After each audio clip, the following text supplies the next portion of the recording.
A gente usa uma placa de silicone que é contra o bruxismo.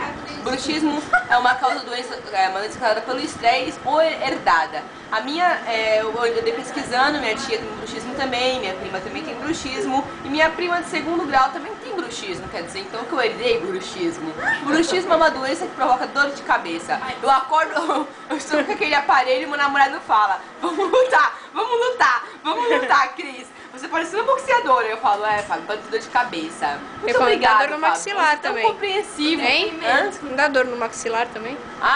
O bruxismo é uma porcaria de uma doença que causa uma dor descarregada no maxilar. E pode travar o maxilar também. Fortíssimas dor de cabeça, exatamente. Você acorda. Tá? Portanto, não zoe sua namorada se ela tiver com um aparelho de boxeador. Amigo, se você acordar de manhã cedo, se a namorada estiver com aquele aparelho, se você for na casa dela de manhã cedo, ela tiver com aquele aparelho, não zoe com ela, coitada. É porque ela necessita usar aquele aparelho.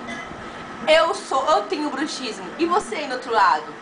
Vamos abrir uma comunidade. Eu tenho bruxismo e assumo mesmo. Eu tenho orgulho. Vamos lá no Orkut. Eu tenho bruxismo e assumo mesmo. Abre a boca. Não somos lutadores de boxe. Vamos mostrar o seu bruxismo. Temos apenas bruxismo.